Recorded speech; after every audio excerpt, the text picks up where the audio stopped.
everyone, and welcome to our very first phone interview. Today we have a very special guest, Kira Vincent-Davis. Hi, Kira. Hey, how you doing? I'm doing fine in this marvelous day. We've been having some technical issues, so please do bear with us.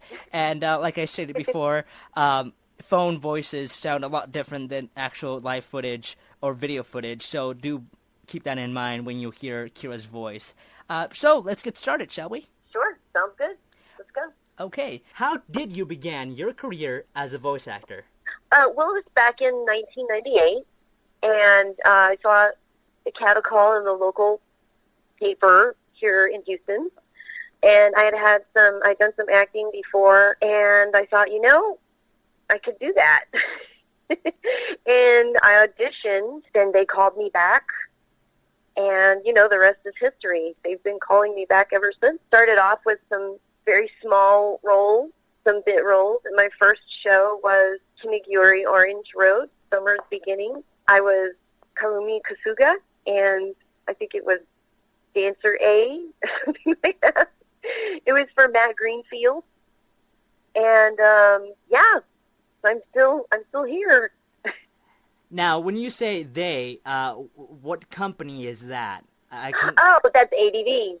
ADV Films. Back in the day.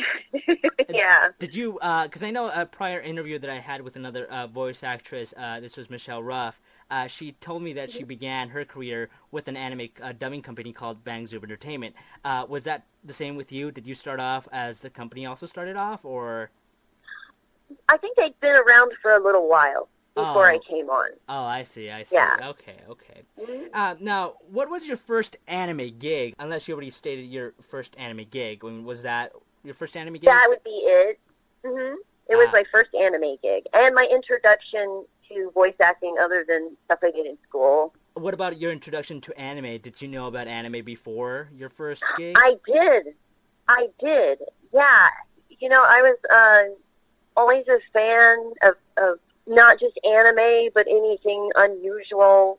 My brother and I both were. We used to go drive across town to a little video store called Audio Video Plus, and they had all the back in that day. Cactus Music used to have some pretty cool stuff too. Some really unusual films and things like that, shows and films.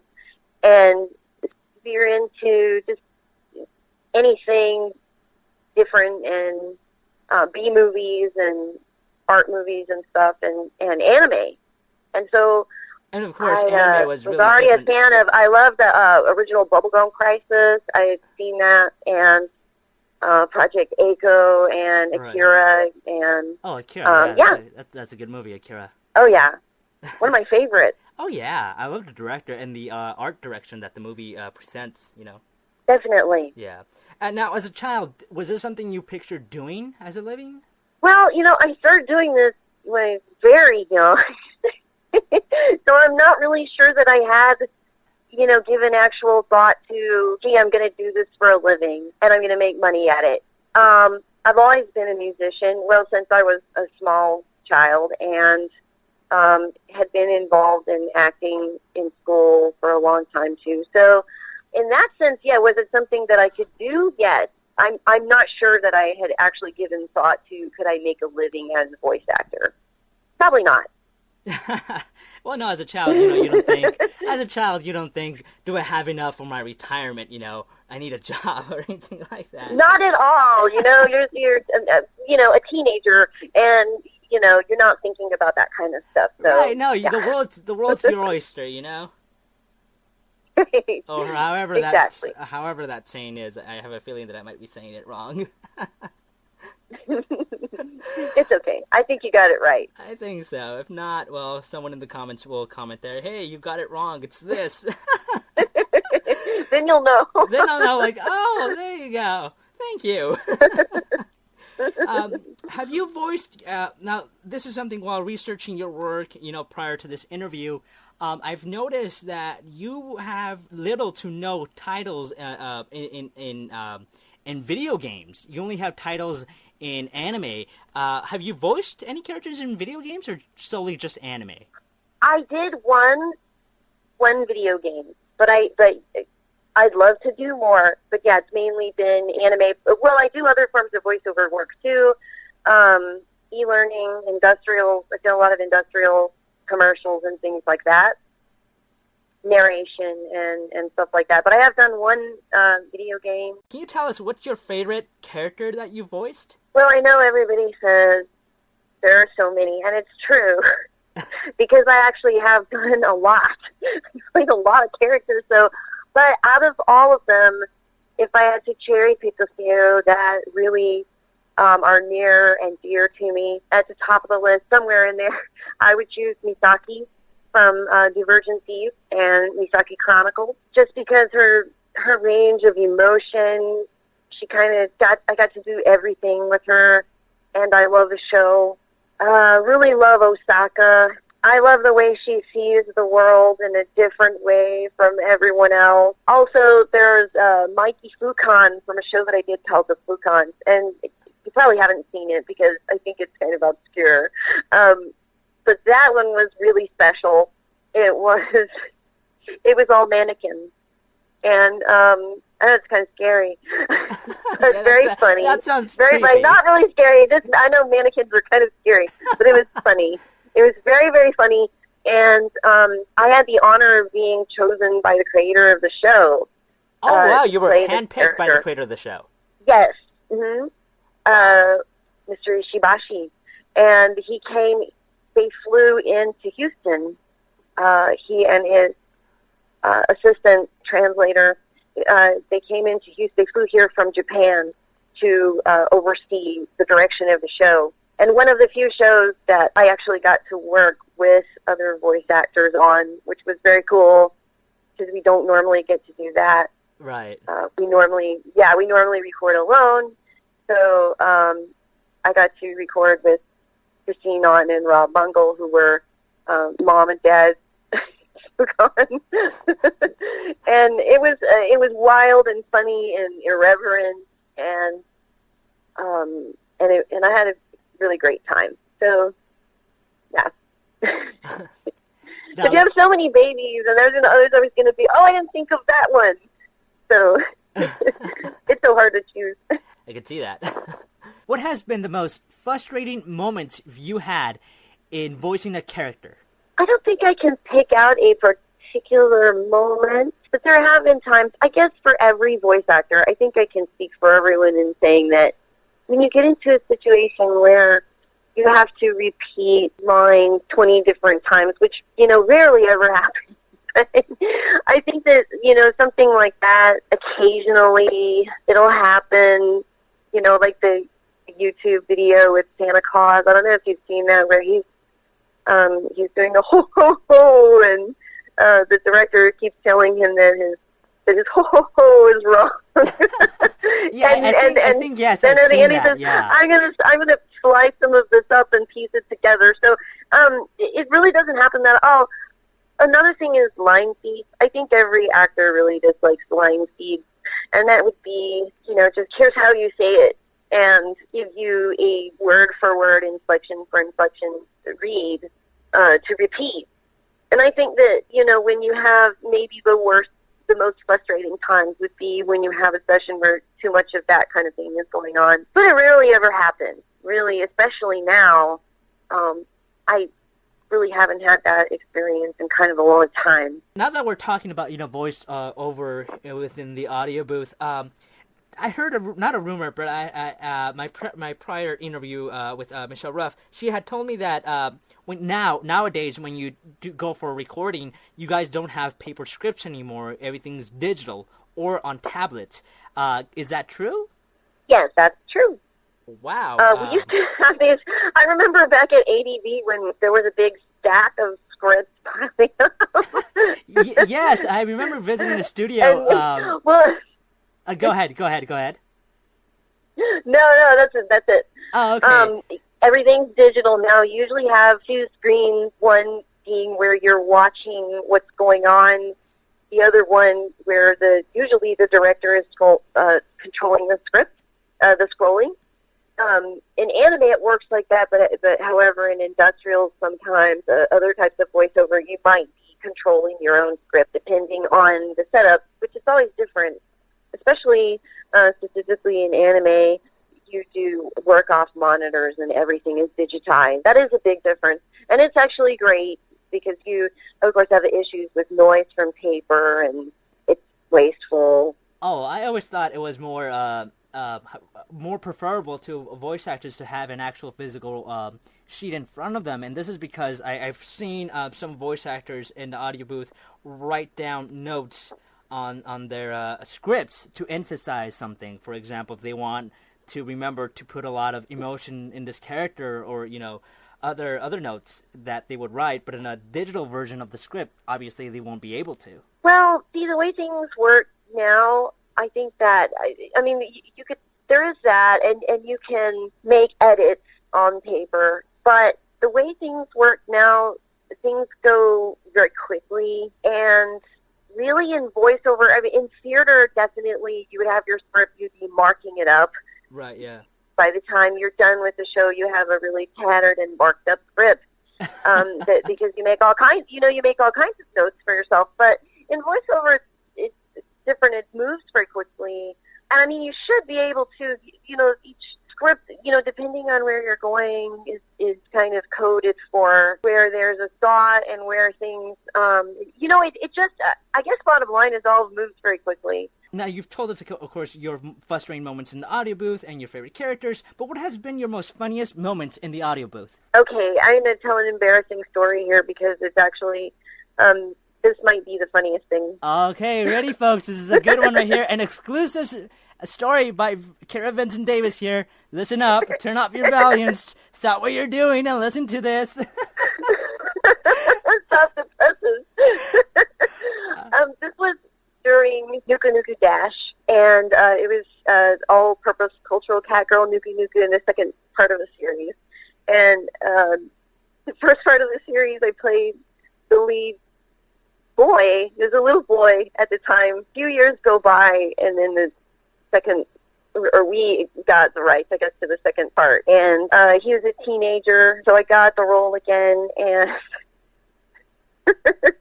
and there's a scene where, he has the hots for Nuku Nuku, and there's a scene where he is loving his pillow, and when I'm recording this, I just started laughing uncontrollably, just hysterically, and couldn't stop. It was terrible, so unprofessional. We had to session. I mean, we had to take a break because it was. And I remember the director at the time, Sandra, directing it. She's Sandra Krausen. She said, "Why can't you take this seriously?" Like, maybe because I'm, humping a pillow. Now, correct me if I'm wrong. I'm a teenage boy humping a pillow. I'm sorry. I'm laughing. Correct me if I'm wrong. And I couldn't stop. It was terrible. So I had to get my composure together and come back and, re-record and get through it. Now, this is, I can only imagine that, I haven't seen that series, but I can only imagine that scene involved a body pillow, not just any pillow. It was a body pillow, wasn't it? I think so. It has been a long time. And I haven't watched it in a long time. Oh, wow. But, I just remember there was this pillow, and, it's sometimes, and of course, you get through these moments as an actor, but sometimes it's just kind of something comes along that's too silly for you to bear. Right, like for example, this, and of course, you voicing him, you would have to do the special sound effects that came along with the scene. Yes, yes. Can you reenact that scene right now? No, I'm not going to do it. You're right. You know what? I said something about it. You know what? Yes, do not reenact it. I do not want a crazy fan out there to edit this audio. So this is going to go out, right? This is going to go out to the internet. Yeah, I don't want this audio to be edited. Of all ages. Yeah. Okay. Let's keep it rated PG-13, you guys. That's right. But yeah, going back to your pillow humping days. The days are over. I God. This is what I love. This is why I love doing what I do right here, interviewing voice actors and asking them this particular question, because I know there's always a story, a story that's good and that's awesome and embarrassing and just plain out funny. Oh my God! All right, let's get a little bit serious here now. Do you have your own method of voicing characters? When I say method, I mean when you voice characters, do you stand up and are you more physical or are you more emotional? Do you have your own method of doing voices? Well, yeah. I mean, I always stand up, always, unless I'm exhausted or something. Which is hardly ever. So, I'm very physical. I stand up. I make an idiot out of myself. I don't care. I'm pretty uninhibited in the booth, in physicality. I move with my character, even if it looks silly. It works for me. So everybody has their own way, but I'm definitely very physical. Always stand up. I think it's preferable to sitting down for your voice. I think it's the best thing. Are there any current projects you're working on? Yes. Can you elaborate? That's all I can say. That's all I can say. I'm so sorry. But fine. those non-disclosure agreements, right? I do like to keep my job, so and we were, and I think I speak for everyone when I say we would love to, have you still in the industry, Well, thanks, and I love being here, so probably shouldn't. I'm excited. All I can say is that I'm really excited, and, it hurts in the age sometimes, but we have to. You gotta do what you gotta do, You gotta do it. Do you have any other talents or hobbies that you practice other than voice acting? Well, yes, I'm a musician. I make music. And actually, I have some out right now. It's under my project is called Ara Cantario. A-R-A is the first word, and the second word, C-A-N-T-A-T-I-O. And I'm on Reverb Nation and SoundCloud for now, and you can stream my music on either one of those websites. Now, and this is actually for this one instrumental project that I'm doing now, and I have other stuff that doesn't fit with this project. If you guys are listening to this, all the links to the websites that she just mentioned, you can find them in the description box below, and you could go and check out her beautiful music. I can personally say I love her instrumental music. Is really I could use it actually to rest or meditate. It's really that inspirational and beautiful. Oh, thank you. Thank you. I appreciate that so much. You're welcome. Those are my babies. And I love them, I love instrumental music as much as I love, vocal music. But when it comes to meditating, because I do a lot of meditating. Oh, that's great. Yeah, it helps me a lot. I tend to listen to music that's acoustic. None. I mean, I'm into heavy metal, but of course I can't meditate with heavy metal in the background. I love heavy metal. Oh, you're a metalhead. I am. Wow. Another exclusive here, you guys. She's a metalhead. So for you. But I love heavy metal and I love classical, and I love so many different kinds of music, but yes, I do love heavy metal. Same here. I love from classical Beethoven to heavy metal, Metallica. We have German bands like, oh my God, I forgot this one. I didn't forget. I just can't pronounce it, and I don't want to sound silly, so I won't not pronounce it. Can you do the following voices? Eluluu, Utawarerumono. Oh, Hakuro, I love you. Lucy, Elfen lied. All this time, I've lived in hope, telling you how sorry I am. Osaka, Azumanga Daioh. You know those tiny bubbles in your eyes you sometimes catch? Well, I'm tracking them down as we speak. Oh my God, this is incredible. Thank you so much. That was awesome. Before we leave the topic of voiceover, because I know we've been talking about voiceover and, the audio booth and how you work and etc. Do you have any advice and or tips for future voice actors who are listening into this? I'll say this. Don't be inhibited. Lose your inhibition in the booth.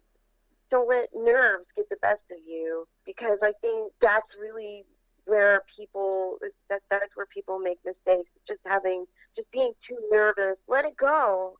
You have to practice, watch anime, watch any kind of voiceover, watch any animation, listen to industrials, commercials, listen, observe, learn, gain experience in acting and in life in general. That's what I got. We are done with the primary questions, the list of questions that I had, created for you. Let's move on to a different segment of the interview. Now, this segment has to do with an anime series called Utawarerumono. I normally don't do segments on a particular anime series, mainly because I don't want to focus just on that anime series, but because this anime series is still ongoing, I'll be asking you questions that relate to the anime series that was released in 2006, I believe, the Utawarerumono series that was released in 2006, and the new Utawarerumono series. If you don't want to answer any questions, again, you're not obligated to do so. Okay. Now, I know that you voiced Eluluu in the first series of Utawarerumono back in 2006, 2007, around there. Can you tell us if your character Eluluu will be in the new series Utawarerumono False Mask, and if you're involved in some way? Well, I can't really say anything about what hasn't been released yet, so sorry. That's fine. It's fine. Like you stated before, you don't work with other voice actors most of the time. It's just you in the audio booth with the director and producer and the engineer. Am I right? Yes. Mm-hmm. Okay. Correct? Yeah. Have you personally interacted with other members from the Utawarerumono cast, like Chris Patton or John Gramillion? Yes, actually I did. Funny you ask. Because that was another show, when I was talking about the Fukons earlier, that it was unusual in the fact that John Grimleon and I recorded together for at least the first part of the show. And we usually do record alone. So that was very cool to be able to have someone there to feed off of and have that live interaction, which, like I said, that's only the 1 out of 2 times that that's ever happened in my entire career. As far as, doing voiceover and especially anime. So, now, when you say that the was first... very, Sorry. That's okay. No, it's just something that really stood out about the series. And I love it. And you're talking love the show. And you're talking about the Utawarerumono series, am I right? Yes. Mm-hmm. Okay. So, to recap here, she was saying that for the first half of the Utawarerumono series, she was working hand-in-hand with John Gramillion, who voices Hakuro, which is the main protagonist of the series. Right. Let me just finish off this this small Utawarerumono segment by saying that I wouldn't be in the position I am now, nor be as inspired as I am today, if it weren't for the fact that you voiced Eluluu in Utawarerumono. I mean, Utawarerumono, the series alone, to me, it inspired me. To date, has inspired me to follow a career in voiceover. And the cast is simply perfect. I love the cast. I mean, Chris Patton, John Gramillion, they're all perfect for their roles. And if it weren't for Utawarerumono, I probably would have never sparked an interest in voiceover. Thus, I would have never branched out to the point where now I'm friends with many voice actors in the voice acting industry. And, the number one thing that really inspired me to pursue a career in voiceover was hearing you voice Eluluu and the emotion that you put into her character, especially in the dramatic scenes and the emotional scenes. I mean, I remember saying as a child, or at least when I was watching Utawarerumono, I remember hearing your voice and saying, I want to be like her when I grow up. That's going to be me one day. Aww. Yeah. Aww. And this is coming from the bottom of my heart. I just love hearing that. That's really the best part of what I do, I think, is hearing things like this. Just having the ability to have a positive impact on someone's life, even if it's just to entertain them for a little while and make them smile. But hearing something like that makes my day, makes my year, makes my life. It's awesome. Yeah, I love it. I love hearing stuff like that. And thank you. You're welcome. And you might thank John Rush for that, because he's the one that also cast the show and directed it. So all those decisions were his. I'm sorry, can you repeat that? I said as far as casting, all those decisions were his. Oh, okay. Yeah, no, he did a perfect job casting the every character. I mean, the cast, it's just perfect. I love it. I love it. Well, thanks. I'm really glad you enjoyed it. Yeah, I mean, that was one of the.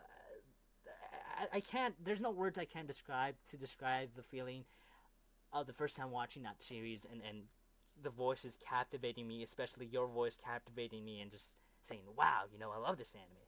Utawarerumono carries a lot of significance for me because of that. Oh, that's awesome. I love hearing that. Yeah, and it's a great show, and I really connected with my character. And to me, voice acting is like therapy. It's a chance for me to let out all the things I'm feeling, my emotions, everything that would be probably inappropriate in any other area of your.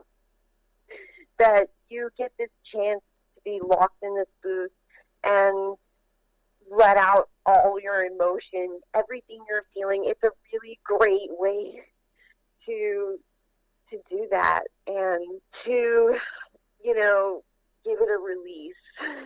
Yeah. So definitely, that's what I noticed that you did. I felt that. That's you know what? you... That just an aside here. That might be. I think I can go back and answer your question now that I've been talking about this for a second. Which that I think might actually be an answer to your other question. Maybe the stuff that I'm saying now. What would be that question? Was that the part where you were asking me about the show?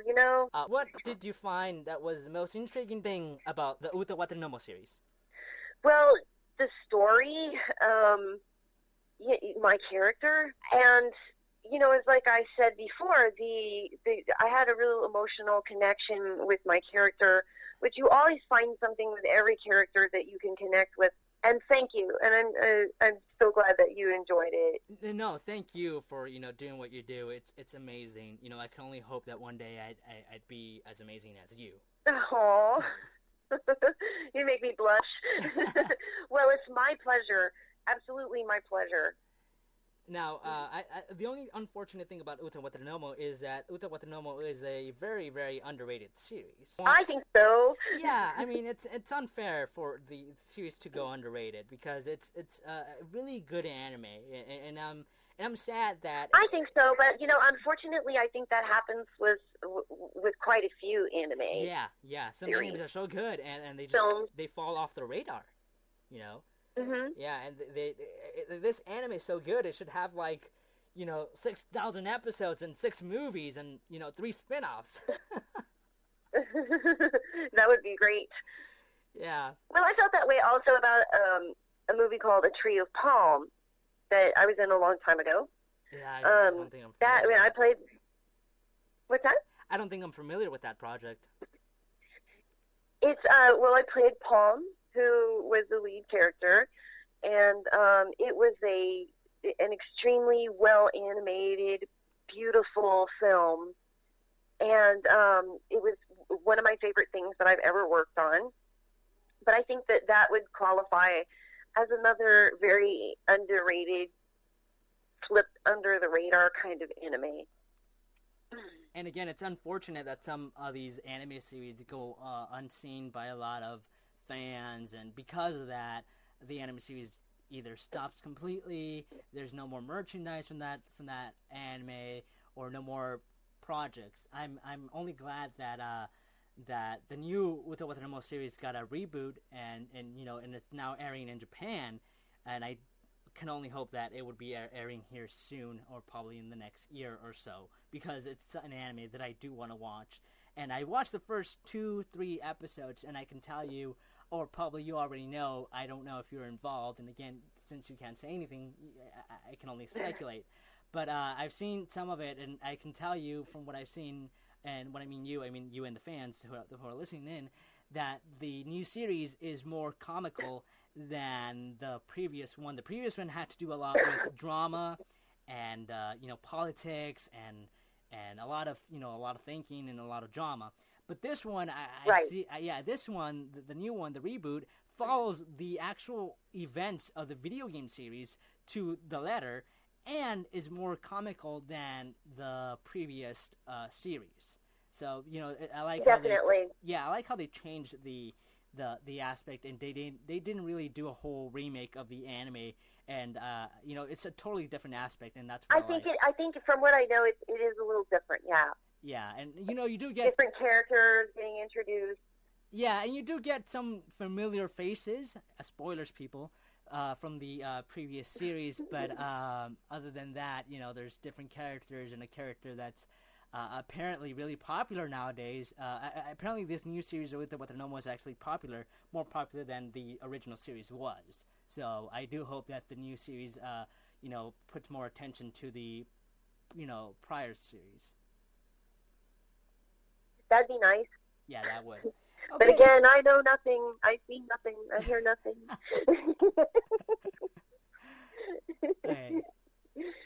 Okay, you guys, so now we're entering fan questions. These are the questions you guys submitted via Twitter, email, and Facebook. These questions primarily come from Facebook, and they come from a group called the Snippets of Kira Vincent-Davis. Have you heard of that group? I have. Thanks to you.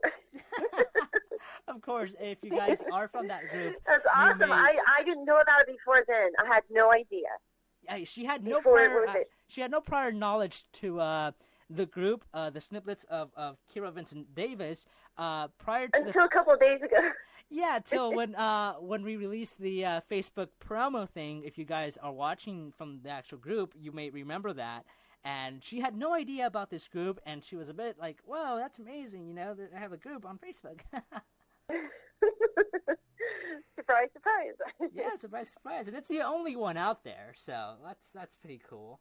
Hey, that's awesome. So let's begin with these fan questions, shall we? Sounds good. Let's go. Did you ever think you'd be in this many anime titles when you began voice acting? No. And again, it goes back to the earlier question. I guess I wasn't really thinking about it. Wasn't thinking about the future and how many titles I would be in. But it's very cool. It's a great thing. Whenever you voiced Lucy/New on Elfen Lied, what was your initial reaction when you first saw how gory and violent the anime was? Well, I grew up watching horror movies. So, it was a little bit surprising because I don't think I'd worked on there's Gantz, but I hadn't worked on a whole lot of bloody anime yet, but I guess not too surprising, being that I'm used to that kind of stuff. Right, because this is a cartoon we're talking about. But certainly, I guess I could say it was certainly gorier than anything I had worked on before. Definitely, yeah, definitely. I mean, Gantz also is gory. But I don't think it's between Gantz and Elfen Lied. I think Elfen Lied really is. It's bloodier. Yeah. It is. It's a higher body count. Yes. Most definitely. Do you have any future plans to attend any conventions, namely in the Texas area? I'd love to, but I have to be invited, and I'm not sure how that works these days. I think that you have to request voice actors, so keep requesting me, and I'd love to. What inspired you to play the character Cocoa in Rosario plus Vampire? What inspired me to play her? Well, actually, I was chosen to play her. Yeah, we don't get to choose our own roles. We audition nor we just get chosen. So thankfully I was chosen because I love Cocoa. I love Cocoa too, and I'm not just saying because of all the provocativeness of the character. Well, we get cast and then we get inspired. What were your initial thoughts about talking about Rosario plus Vampire? What were your initial thoughts of the provocativeness of the series? Well, I've been working on anime for a long time. I can't say that it fazed me because it isn't much different from a lot of other anime in that respect. So no, it didn't really faze me. You're more or less just aware of that. You were like, oh, it's one of those. I guess if it sounds bad, but you do that for so long and you just kind of it's something you're used to. Another day. It's just another Tuesday. Another day on the job. It's just you went in there and like, oh, it's another one of those. Here's another question. I was just wondering, and I'm quoting here, I was just wondering which of your characters was the most challenging to voice? Which was the most challenging to voice? Yeah, which character was the most challenging to voice? In what way? In vocally, like vocally challenging? Yeah, vocally challenging. Probably Puchan from the student council, who Oh was my God. Reno. I played Reno and Puchan. Reno is the lead character. She's a student, and she has a little puppet that she carries around with her all the time. And he's very scratchy, and he's kind of, Yes, that's he's almost like a little old guy.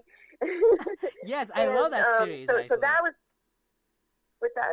I love that series. Oh, thank you. I'm glad you did. So that was the way we approached that was Christine Otten directed it. She had me go through and do all of Reno's. It was not the way we did Elfen lead, actually. We did it just the opposite way. But we went, in Best Student Council, we did all of Reno's lines first. And then after we were done, we would go back and record all of Puchan's lines. So that way, we saved my voice. Puchan required a lot of water and a lot of tea. Yeah, mainly because it put a lot of stress on your throat, right? Mm-hmm. Definitely. Here's another question. How did it feel going from a character like Osaka to one like Lucy?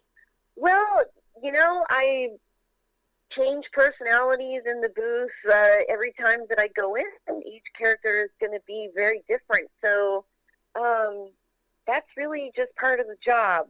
What was the earliest cartoon you remember watching?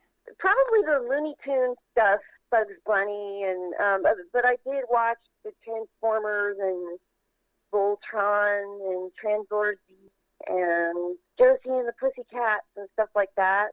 Do you have any siblings? If so, what do they think about your career choice as a voice actor? I have a brother, and he's supportive. He loves it. He's an actor too. Oh, he's a voice actor? He's not a voice actor. Yeah, he's not a voice actor, but we're all artists and musicians in my family. Wow, so your talent runs in the family then. I guess so, yeah. Do you have other side jobs, or is voice acting your full-time job? Well, I have before, but now it is mainly voice acting. But I'm a contract worker, so it's here it's not full time at one place. It's a lot of different work in a lot of different places. Plus, I do a little bit of audio work and stuff like that. So, but yes, I've had other jobs. Most of the time, you can't just rely on one thing. Right. Yes. For you guys who don't know how the voice acting industry works, at least here in the LA area, is if you get contracted by a dubbing studio, you go in to do a 2 to 4 hour session per studio per session, and then you go on to do other voices for other studios and do the same thing. But you cannot really rely on one project, a studio to make a living. Now, again, I'm not sure if that's the same thing over there in Texas, but this is how it works here in definitely. I mean, there's so many different. It's like I said before. There's so many different types of voice acting, so many different places to do it. So, it's generally a good idea for any actor, regardless where you are. And then even sometimes you may need to have another job too, because it's not. Sometimes work can fluctuate. And sometimes you'll have more of it than you will at other times. Right, yeah. So it's always good to have other skills. Yeah, to be a jack of all trades, and this is because sometimes when you're especially when you're beginning a career in voice acting, you wanna support yourself financially by getting an agent, and then if you want to practice your voiceover at home, buying a good mic, a studio mic, professional programs such as Pro Tools, and all that requires money. And of course, if you want to, become Definitely. a voice actor, demo reels, all of that stuff. yeah, and getting an agent obviously requires money and whatnot. So yes, I'm kind of answering this question as well. Getting a side job would be probably the best thing to do if you're starting off as the voice actor or any other job. Definitely. You'll need it. Yeah, you'll need not as much the side job per se, as much as you'll need the money that comes with the side job. Precisely. Okay, you guys, unfortunately, we have run out of time, and we do not want to keep our precious voice actor here holding up. She has, obviously, things to do in her life. So, thank you, Kira, for joining us here today in this marvelous interview. Oh, my pleasure, my friend. Thank you. I am really, really honored that you said yes for this interview, and it's, really, it's a huge honor for me. I mean, again, as I stated before... How can I say no? You're so sweet. Thank you. And as I stated before, and I'm pretty sure I'm not the only one who thinks this, you're an inspiration to me, an idol, and we hope, and I hope that, that you continue voicing characters till the next 1,000 years or so. Oh, well, thank you. I would love to work for the next 1,000 years. I will keep on as long as people keep hiring me, because I really do love my job. I'm grateful for what I do because it really is a kick-ass job. I've worked other jobs before, and it's the only thing that I like. It's the only thing, as far as a job, it's the only thing I'm good at. So always grateful, and will continue to do it as long as people will allow me to. And you guys, as you're listening into this, I would like to point out that any information that we've revealed, in the sense that, links and websites, all that can be found in the description box below. You just gotta look for all the information there. And again, thank you so much for watching. And Kira, would you like to say a final words for your audience? Well, have a great day, and thank you so much for your questions, and I really appreciate all the support. You guys all rock. Thank you, everyone, for listening into this interview. And remember that the Kitsune Network is giving away a collage autographed by me. All you have to do is subscribe to this channel and share this interview. Good luck.